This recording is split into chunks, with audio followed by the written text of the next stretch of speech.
કે આવા પોલીસ અધિકારીઓની સામે હું કહું જિલ્લાના બધા જ પોલીસ અધિકારી સામે ખાતાકીય પગલાં લેવા જોઈએ, હું તો સસ્પેન્ડ કરવા જોઈએ. શું તમે ક્યારેય સાંભળ્યું છે કે કોઈ સાંસદ આખા જિલ્લાની પોલીસનું જ સસ્પેન્શન માંગી લે? સાંભળીને નવાઈ લાગી રહી છે, પરંતુ ગુજરાતમાં હકીકત બની છે. કયા સાંસદે આખા જિલ્લાની પોલીસનું સસ્પેન્શન માંગ્યું છે અને શા માટે માંગ્યું છે, તમામ વિશે વિગતે ચર્ચા કરવી છે. નમસ્કાર, તમે જોઈ રહ્યા છો ચક્રવાત ન્યૂઝ. હું આપની સાથે હેમંત.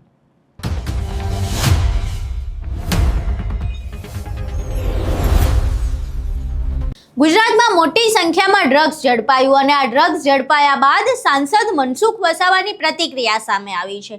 મનસુખ વસાવાએ ડ્રગ્સ ઝડપાયા બાદ આખા જિલ્લાની પોલીસનું સસ્પેન્શન માંગ્યું છે.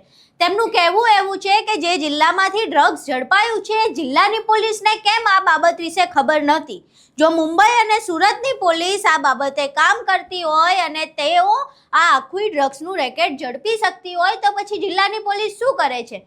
આના પહેલા પણ મનસુખ વસાવાએ જે દક્ષિણ ગુજરાતમાં ઇલીગલ રીતે દારૂ ઘુસેડવામાં આવે છે તેમાં પોલીસની સંડોવણી અને રાજકીય નેતાઓની સંડોવણી વિશે જાહેરમાં વાત કરી હતી. ગૃહ રાજ્યમંત્રી અને નાયબ મુખ્યમંત્રી એવા હર્ષ સંઘવીને પત્ર લખ્યો હતો અને ફરી એકવાર પોલીસની કામગીરી પર તેમણે પ્રશ્નો ઊભા કર્યા છે અને પ્રશ્નો ત્યાં સુધી કે તેમણે આખી જિલ્લાની પોલીસનું સસ્પેન્શન માંગી લીધું છે. અહીં સાંભળીએ મનસુખ વસાવા આખી બાબતને લઈને શું કહી રહ્યા છે. આજે વરખડ ગામે જે પ્રકારની જે ઘટના ઘટી છે, મુંબઈની પોલીસ 2 દિવસથી છે.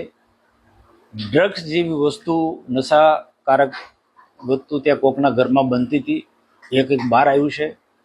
અને આ મુખ્ય મુંબઈની અંદર કોઈ ડ્રગ્સ માફિયાને ત્યાંની પોલીસ, મુંબઈ પોલીસે પકડ્યો અને એ તપાસ સુરતની પોલીસના સહયોગથી ને બાકીની અન્ય પોલીસના સહયોગથી અહીંયા નર્મદા જિલ્લાના નાંદોદ તાલુકાના વરખડ ગામે 2 દિવસથી ધામા નાખીને પોલીસ પડી છે.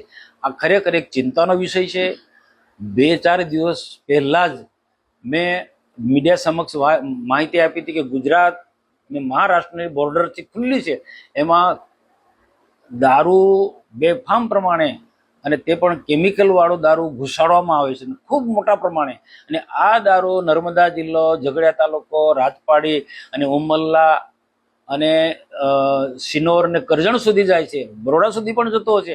આ પ્રકારની મેં વાત કરી હતી અને તે વખતે મેં એ પણ વાત કરી હતી આજે તો ડુપ્લિકેટ દારૂ ઘુસાડવામાં આવે છે મહારાષ્ટ્રમાંથી ગુજરાતમાં અને બિલકુલ નિમ્ન કક્ષાનો જે સ્વાસ્થ્ય માટે હાનિકારક છે એવો કેમિકલ વાળું જે દારૂ ઘુસાડવામાં આવે છે. પણ આવનારા દિવસોમાં ભવિષ્યમાં આનાથી પણ મોટું કંઈક ને કંઈક ગુજરાતને કે જિલ્લાને નુકસાન કરી શકે તેવી વસ્તુઓ પણ ઘૂસી શકે છે, એ મેં શંકા વ્યક્ત કરી હતી.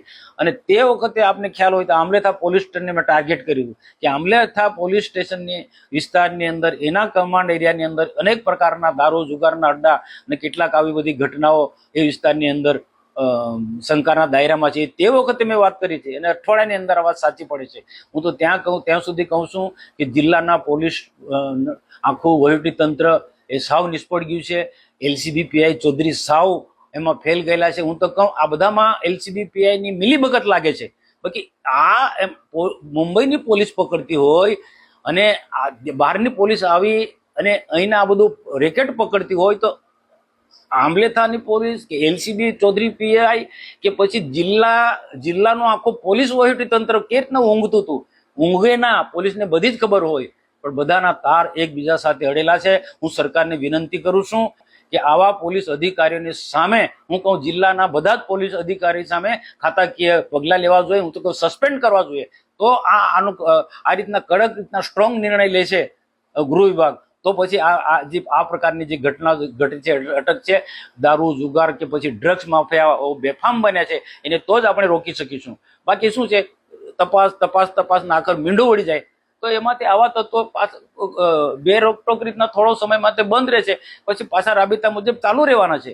તો મારી એક અપીલ છે કે નર્મદા જિલ્લા માટે, નર્મદા જિલ્લા સ્ટેચ્યુ ઓફ યુનિટી સાથે જોડાયેલો જિલ્લો છે, વિશ્વની એક મોટી અજાયબી છે અને દેશ વિદેશના લોકો અલગ અલગ મહાન વિવિધ અહીંયા સ્ટેચ્યુ ઓફ યુનિટી જોવા માટે આવે છે, અલગ અલગ રાજ્યના લોકો જોવા માટે આવે છે. તો અહીંનું વાતાવરણ શુદ્ધ હોવું જોઈએ અને આ દૂષણોનો તે લોકો ભોગ ના બને એના માટે પણ ચિંતા કરવી જોઈએ. અહીં તમે મનસુખ વસાવાને સાંભળ્યા. હવે 7 ટર્મથી જે ભાજપ તરફથી ભરૂચના સાંસદ રહી ચૂક્યા છે એવા મનસુખ વસાવા હવે પોલીસ સામે આકરા પાણીએ જોવા મળી રહ્યા છે. આના પહેલા પણ તેઓ પોલીસ અને સરકાર સામે પ્રશ્નો કરતા જોવા મળ્યા છે.